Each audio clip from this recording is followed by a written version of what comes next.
everyone, and welcome to Another Bite, where we rewatch the most innovative and intriguing pitches from Shark Tank. I'm Jorie, and I'm joined by the amazing, the adaptable, and the accomplished Ariel. Hey!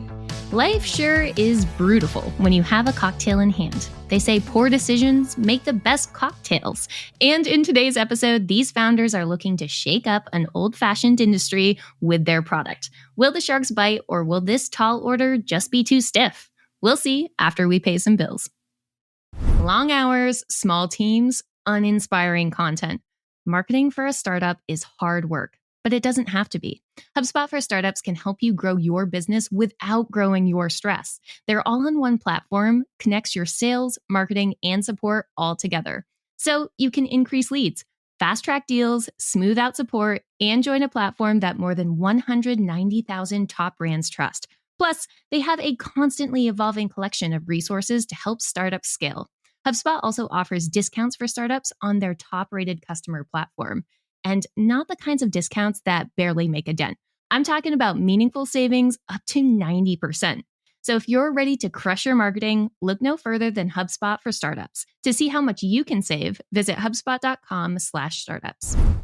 Today in the tank, we have Barbees Bartending, and Barbees is brought to us from founders Willow and Jess, and they are asking for $75,000 for 10% in their business, which is a $750,000 valuation. Now, their product is Barbees Bartending, which is a mobile cocktail class company. So essentially how this works is that you provide the liquor and the location, and your Barbees bartender will do the rest. So they will show up and they will teach your group how to make amazing cocktails.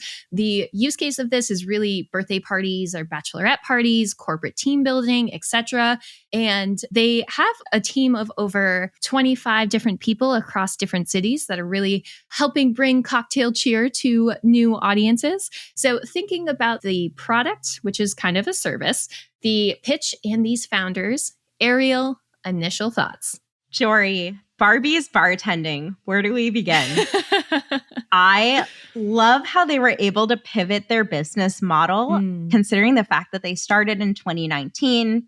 Obviously, the pandemic happened, so they found a lot of success from pivoting from in-person to online. And considering that that's one of their main selling points is that you have this experience and lessons from an actual trained bartender. I think the concept itself has a lot of use cases. I think there's a lot of opportunity. They mentioned corporate events and bachelorette parties are their main sources of events. But there's things like mom's nights or, just hanging out with your friends or, just trying something fun and something different. It's interesting. The bringing the alcohol on your own, I thought was going to be a little bit of a deterrent for some folks.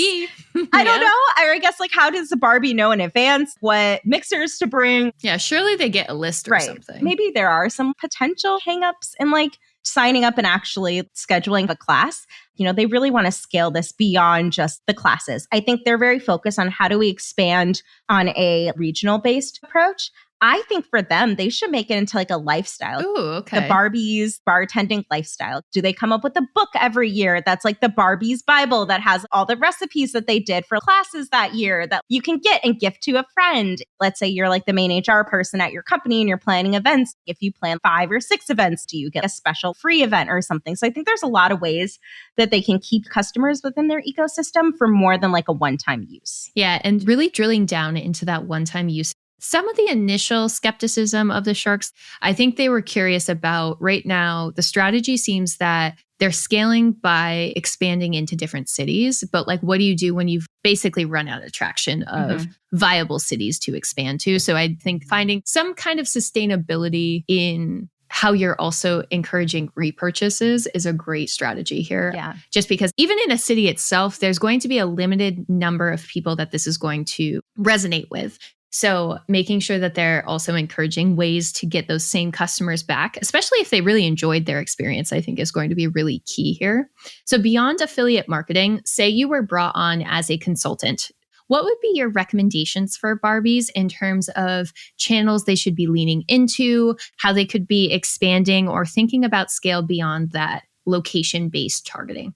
So I think ways to like universally build that community. Yes. So things like, do they have content that's based off of, here's our drink recommendation for your horoscope? Like little things like that like you save and like you share to your friends. Mm-hmm. Here's your like little tarot reading based off of this drink. Or if this drink shows up in your feed, that's a sign that you need to like sign up for a class with your best girlfriends or something. Mm-hmm. So I think there's fun opportunities within like visual storytelling. I do really like their marketing, both from like a visual, a story, and like a tactic base. So it kind of covers all three areas for me. On a visual level, the Barbees bartending logo, it's very simple, it's clean, it's crisp yet elegant. The typography itself, the fact that it feels like a very handwritten note, I think reinforces that it is a very personalized kind of event. It's able to capture that so seamlessly and very beautiful imagery. I took a look at their TikTok, see what kind of tactics they're utilizing, like get in front of audiences or find new customers. It seems that they focus a lot on recipes or top mixer recommendations, which I think are totally like the right angle for them to lean into. I think there is some opportunity for them to like consider things around an affiliate marketing or maybe like showcasing the actual experience of a class. I think they have some really strong storytelling with some of the images that they have on their website around like, here's people happy and celebrating and like selling more of the event component of it. But I think they really are posed for building a platform. Yes. I think also from a partnership lens, are there different resorts or hotels that like have entertainment nights and stuff Cruises. When you are on vacation? Cruises, great example. I think there's some fun ways that they could partner with existing outlets that already have like a very strong customer base to expand beyond just that one occasion, one-time use. That's so smart. Yeah, like get into the kind of vacation realm. Yeah. Because I mean, on resorts and in cruise ships, people are kind of trapped. They're bored. Lean into making them take a cocktail class. Yeah. I was curious. So I know that there's the potential for this to go into like franchising, which means that it's even more important for the core brand to have a strong vision and a strong story. At the same time, it's not necessarily a product. This to me falls very much into like the service realm. When you think about marketing a service versus like a physical product, are the tactics that you're going to use the same, or are there different ways that you need to be thinking about marketing if you don't actually have that core, like this is a physical thing?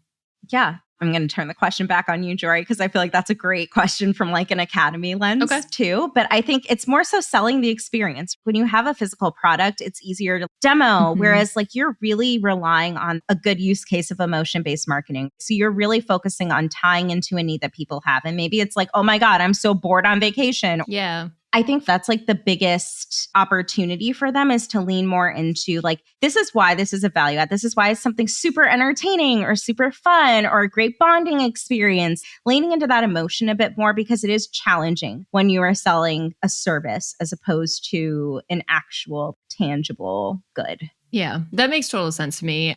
I think especially from like the academy lens, it becomes that much more important that whatever the brand is has a personality that kind of resonates and or is a trusted advisor. You need to make it so crystal clear why you're choosing that service, that content over a competitor.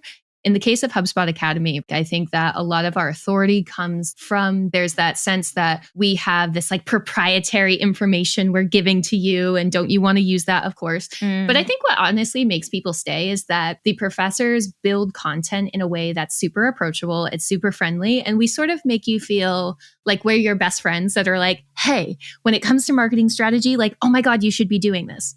So I think in the case of Barbees, if their brand was a personality, they need to figure out what that personality really is. And they need to figure out what's that value promise that they're giving to the user. So again, looking at HubSpot Academy, it's like, we're going to give you the most up-to-date strategies broken down in an easy to digest way. So for Barbees bartending, what is that? Is it that we're going to give you an experience that you're going to be giggling about with all of your girlfriends for the rest of forever?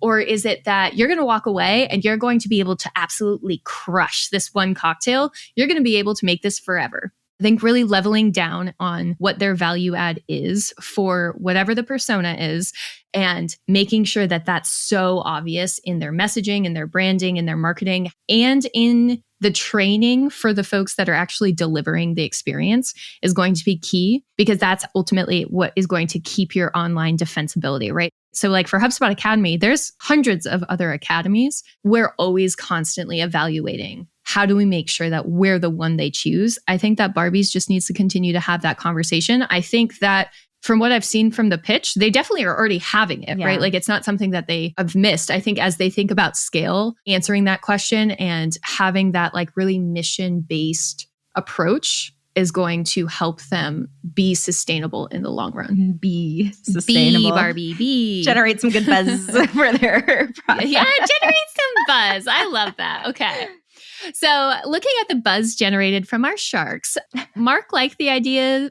He didn't like the way they were scaling. He was out. Damon was like, service industry, trash.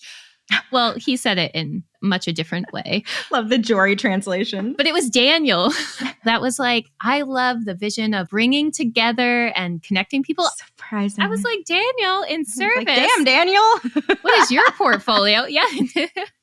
So first he offers 20%. They try to counter with 15%. And he's like, you better watch your bees. Yeah, you're going to lose this deal. Yeah, I could bring it up to 25%. But ultimately, they settled on 20% for $75,000 in their business or in terms of investment. So Barbees Bartending walked away with a Shark Tank deal. Yeah, I'm excited to see where it goes. Well, I do actually have a small update for you. So I know that we talk about a lot that these are handshake deals. It does look like this one has gone through, right? So they're expecting to close with a deal on Daniel shortly after their episode. Nice. No numbers on like how the long-term benefits of Shark Tank have helped their business, but it does look like it went through with Daniel. So like all of Daniel's portfolios, we will look for some successful bumps in the future.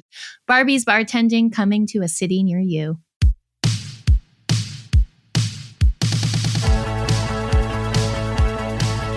Production for today's episode was brought to you by Arie Desormeaux. Editing comes from Robert Hartwig and support from Alfred Schulz. Subscribe on Apple Podcasts, Spotify Podcasts, or wherever you subscribe to the greatest podcasts ever. That does it for me. See you next week in the tank for another bite.